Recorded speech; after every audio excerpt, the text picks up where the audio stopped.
Hey guys, I'm GT Greg and I want to show you a couple of wheels, really nice wheels actually. This is a Precision Sim Engineering Wireless GT3. Both of these wheel rims are Sparco P310s. Precision Engineering does a nice little carbon-like grip on this one. And this is a standard out-of-the-box off Amazon P310. The button box is a SimCore STD24 wireless. And I wanted to kind of share both of these wheels with you guys because they're essentially the same thing. They're both wireless button boxes that connect to any type of direct drive system or non-direct drive system using an adapter. Both are wireless. I don't know if I just mentioned that. And both have quite a bit of options from a button standpoint that I want to kind of share with you guys. But overall, I'm not going to do an in-depth review on this or some type of, very opening up the box and seeing what's inside of each one. But I did want to share with you what a $1,400 wheel before shipping has from an option set standpoint, and then what a roughly $850 to $900 wheel has. Okay, so I'm gonna take some glamour shots of this guy. Probably do a couple sliding pictures of both of them. They're both very good-looking wheels. I could tell you at a glance, I particularly like to look at this one a little bit better because it looks a little bit more refined. Now, this is a put together. This comes as a complete package. This one, you just buy the box from SimCore and you add the wheel, whatever wheel you want. For the sake of this review, since I have two 310s in my house right now, and they both look gorgeous, but I can't take my eyes off this one. But this one's equally gorgeous too. I don't know which one I like better yet. I haven't tried this one, so what we're gonna do is we're gonna talk about some of the features on each one. Just my impression of the looks, some of the usability as far as connecting quick releases and what have you, shifter feel, and then we'll probably try to strap them up to the SimUQ 2, see if there's any feel differences in the weight of the wheel itself, and then obviously come back with some type of analysis on the two. But just for the sake of historics, I've basically been through almost every wireless wheel that's on the market. I've had multiple Asher wireless wheels, the F28, B16s. I had the Sim Racing Bay BB32, and I wanted to do a comparison video of all of them, but obviously I didn't have to keep $3,000 worth of wheels in my house, so I wanted to kind of get some of that money back and putting into different things. So here's what we got. These are the two, in my opinion, the two top ones that are, or two top setups you can get from a P310 standpoint. Okay, both of these wireless. This one directly connects with the SimUQ 2 system. This one uses Bluetooth dongles. Okay, so I'm going to show you guys the back, show you what that looks like, and hopefully we can come back and get some thoughts on the how the shifters feel and how the button presses feel, and which feels better in the hand, in my opinion. Obviously, this is 100% subjective. None of this is quantifiable. This is all how I feel about it. But obviously, I've been showing the camera this one a lot. It looks really good, guys, in person. This weave right here is excellent. This obviously feels good, but you know how it goes with suede. This is about 2 weeks old and it's already starting to get a little matting. I brush it every single time I use it, still screws it up. So let's take a little break and go back to, actually let's look at the SimCore first. Okay, I moved the Precision Sim Engineering wheel out of the way. I'm gonna be very clear and direct. This is my favorite wheel I've ever owned. The tactile feel of the buttons,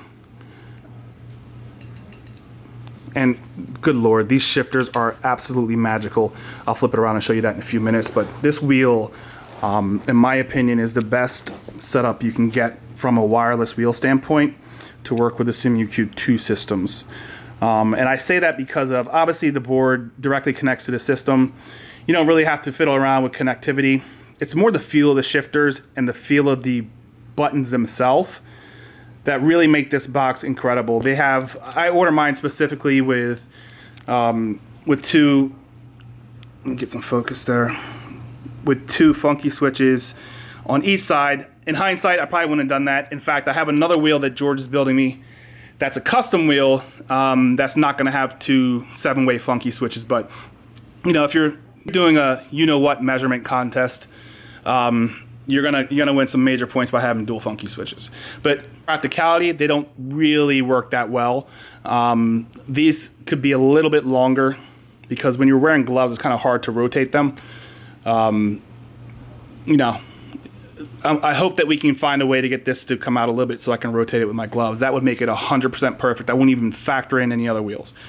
But, you know, obviously I'm a fanboy. I'm a huge, massive fanboy of carbon. You know, there's something about carbon fiber on a car, on anything, that just makes it look absolutely top end. I could tell you when I got this box, the first thing I did was message George and say, holy shit, this thing's heavy.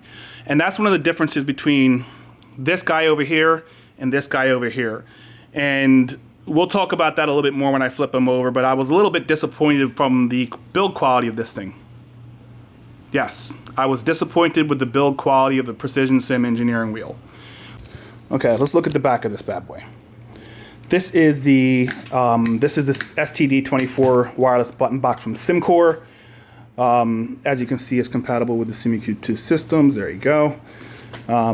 Wireless antenna, on-off switch. Not much to talk about, but these shifters, let me tell you, these are the best feeling shifters I've ever used. I've been through about 24 wheels in the last year, and actually 2 years. And this one by far is incredibly, it's smooth, it's firm, it's clicky, it's not loud, it feels solid, it's dense. There's not really, you know, a good way to explain how good these feel. You just have to buy them. Just, if you don't want to buy the whole box, buy just a shifter and try this thing out. It is nuts how incredible that thing feels on your hand. So these shifters, let me tell you about these bad boys. I don't know what he did to come out with this throw, but the throw is incredibly short. Not too short where it feels short. It feels absolutely perfect, and I don't know why. I think it's the throw length. I can't tell you exactly what it is. You're gonna have to look at his website or maybe send George an email. But I fitted it with the small GT paddles, and I'm not sure if that was a mistake or not. Let's get some action here. Get some focus. Yep. These are obviously carbon too, but I can tell you the only way you can really explain how this bad boy feels is if you have to get them. In fact, I bought a set of these shifters and I put them on a Asher racing wheel, and it transformed the Asher for me to where I felt guilty selling it. But, you know, the new owner, I'm hoping, is going to be happy with it. I'm going to wait for his feedback and share that with you guys also. One thing I really like about this wheel is the stickers here. There we go. Let's get on one of those. The stickers are, you know, they look like normal stickers to you, but once you get the wheel and you start to actually touch it, all these sticker locations are milled also, so where the stickers almost flush with the whole front. It's actually indented a little bit. So it gives it a finite home for the stickers, which may piss some people off, but I particularly like it because it looks absolutely finished. Yep. I can't get a good focus going on, probably because I'm not in good lighting conditions, but there you go. Long and short of the story is I really, really like this wheel. Obviously, I'm a fanboy. I liked my Ashers too. In fact, before experiencing this thing, I wasn't going to get rid of any of my Asher wheels, but after having this, I had to have another one. So I'm going to rock with 2 of these as my permanent situation from a wheel standpoint, unless this thing ends up being better. But this guy, this is absolutely nuts. The box itself was around $700. The wheel was $200 off of Amazon, and the shipping for this box I think was like $60 or something like that. So what was that? That was $700, $900. It's about almost $1,000 for the whole setup. A lot of money, but this is one thing you could have forever and not have to worry about, you know, something else feeling right or feeling good. I ended up using this for. I used to use a Turn R20 in an Asher box, and for my GT cars, and I really, really like that setup, but I've moved over to this holistically, and it's weird because I didn't think I would like the closed wheel with the GT cars, but I really do end up liking this setup. This thing is really, really good. I highly recommend this thing. All right, what else do we need to talk about? These surrounds are also anodized aluminum. The button choices, oh, forgot to mention the choices. So when you order your STD24, you basically customize everything outside of the housing and the front plate, which you can also do through his custom shop, but you know, that's going to be a longer wait. These things usually turn around in a week or two, which is really, really good. And he has plenty of stock, and he makes them on demand, and the shipping from Australia is not that bad. So that's one thing to mention. What else? So you can pick your GT paddles, small paddles, large paddles. Your sticker colors, obviously, I had this one made for to kind of be a commemorative or homage to the 991.2, the Brumos Racing livery that the Porsche RSR ran last year. 59's 59. So I was going to do a little livery for the wheel, but I figured it would be too much. So I kind of chilled right there, but I am going to do something with my seat to kind of balance off that. What else did I select on this thing? Oh, you can have engraving done on the center box that's in the middle. Who cares? You're not going to see it unless you have that little cutout in the middle of your wheel. Then you may want to look at it, but I don't particularly care for, wheels that have that cutout. They just look unfinished and unrefined. So not a big fan of those in general. What else could you pick? Shifters, color, rotary switches. Like I said, I got 2 7-ways. Really cool. And George also added, I got the P310, obviously, the one that has the buttons, and these are functional. And the way we did that is he had a wire sticking out, or a connector, a female connector for like a RC cable, that obviously you just cut the wire on the P310, attach the wire to the connector, and then you should be good to go. That was really exciting because I thought those buttons kind of sucked if weren't able to be used. And you can. So happy about that for sure. All right, moving on to this guy. Let's talk about this guy. Sorry about the camera, dude. I'm not a vlogger. I was just really excited about these setups. The first thing I noticed about this, $1,300 freaking wheel. $1,300 for this. The first thing I noticed when I got out of the box today was that this isn't carbon. That's the same thing that you get for your car off of eBay that just looks like carbon. It's just painted. I wish I can get a better close-up of that. Incredibly disappointing. Why the do you have a $1,400 wheel without actual carbon on it? Literally makes no sense. Incredibly disappointing there. I was expecting to see the highest end everything. Like, I'm not joking. I wanted to see like next level type of engineering on this, and I get this plate that has painted carbon fiber on it. Not cool at all. Besides that, it looks fantastic if you guys haven't noticed. This is also using a P310 wheel. These buttons don't feel that special to me. They feel like they don't feel good. Like they feel nothing like that. Oh, this is pissing me off already. $1,350 for this wheel, and it doesn't even have real carbon fiber on it. What the f***? I'm obviously going to edit this, and probably no one else will hear it except for a few people, but that's, come on guys, what the f*** are you f***ing doing, man?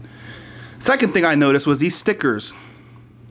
Like, you know how George has these indented and they're all nice and perfect? These things are starting to lift up a little bit. This wheel's a couple months old. They're starting to lift up a little bit. Not that that's a big deal. They probably just didn't have the surface clean before they mounted them, but obviously I'm going to have to call these guys and get a new set of stickers. And I did not buy this directly from Precision Sim, just for the record. I bought this from a guy that was selling it after he upgraded his, so I don't know, maybe there's some way to get this thing on. We'll figure that out.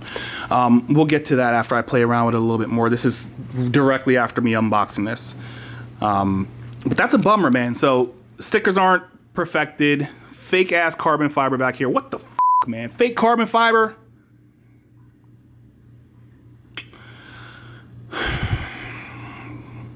Whatever. Still beautiful wheel though, obviously. Look at that thing, it's so gorgeous. But I also want it to be good too. Then you flip it over and then more of this fake carbon fiber back here. What is this even? Somebody needs to explain to me what this is. I think these are actually real. These are real carbon. But come on. Like, really, come on guys. Come on, $1,350. Actually, that may be 1,350 pounds or some shit like that. Wild, absolutely wild. One thing I did like is I had this little adapter, but I'm gonna get to what I don't like about this thing. For the 50 mil, so I was able to use my SC2 quick release without that little adapter on the bottom that's right there. I was able to use my SC2 adapter on this. The shifters, they feel like Asher shifters with less quality. And Ashers are good quality, but this does not feel there's a lot of vibration and tingling into the whole paddle. I'm gonna try a smaller paddle maybe on that. We'll figure that out. But this one doesn't connect like this one directly connects to the ST2 systems. This one does not. This one you need to use this receiver and put one in your computer, one in the wheel, and then obviously they pair up through Bluetooth or some type of protocol like that. But these shifters are kind of disappointing. I was expecting it to be at least as good as this. This is okay. This housing, the back piece, I believe, is metal, but this surround up here, I can't tell if that's metal or plastic. I think it's plastic. I'm pretty sure it's plastic. So some of the pieces of this housing, in my opinion, are plastic. This certainly is metal, right? This is where this SC2 screws into, but I don't know if I don't think this is plastic. So all aluminum, no plastic. Half plastic, half fake carbon fiber, real carbon fiber. Why? Why the... Okay, so that's what you got here, on-off switch, and then it has this little toggle up here. Let me turn this back on to kind of look at your battery power. So that one's fully charged, fully juiced. Yes, you have to charge it. It doesn't have an internal battery like this one does, where you can pop it out and put a new one in. This one is an internal battery, so that may be a dick pain for some people. But good Lord, that thing is absolutely gorgeous. Isn't it something to look at? I love it. I'm gonna go play around with it for a little bit, and I'll post. I'm not gonna post a video. You guys know what we got going on. It's gonna feel similar to the Asher. I could tell by the paddles already. They may actually be Asher's paddles. It's gonna feel good and feel like the P310 on that one. The only difference is the build quality on this, and these do look good. Like all these little stickers and different colors look good, but never buy this. Never pay $1,300 for this. I'm glad I paid half of that. In fact, I paid $790 for this used with shipping. This one in total, like I said, box $700, wheel $200. That's $900. $70 shipping, I think. Do the math. Good. Yeah, they look good. Look good. And this has this like little carbonish like weave in the grip, and it feels like leather. I'm probably gonna hold on to this one because when friends come over, I don't want to put them in gloves every time because now their hands are in my gloves. So I'll probably keep this one around to use as like a guest wheel, but I could tell already, no way. This plastic, not cool. Not cool at all. This fake carbon fiber, less cool. Bummer, man. I was hoping for the best thing ever, but it's not. I'm still gonna rock with this full time. This is for the guy that wants to say he has a Lamborghini. This is for the guy that buys the Porsche and says, I just want to be good. I want it to never break. I want it to be perfectly engineered, yada, yada, yada. I want to look flashy. I want to go fast. I don't care if you can look at it too long because you won't see me that long in traffic. Okay. In closing, just for this little rant is what this actually turned into. Precision Sim GT3 wheel looks very good. Incredible. This one looks just as good, not as refined. This one isn't as refined. This one's highly refined. So you guys make your choice. If I forgot anything, let me know. I gotta go.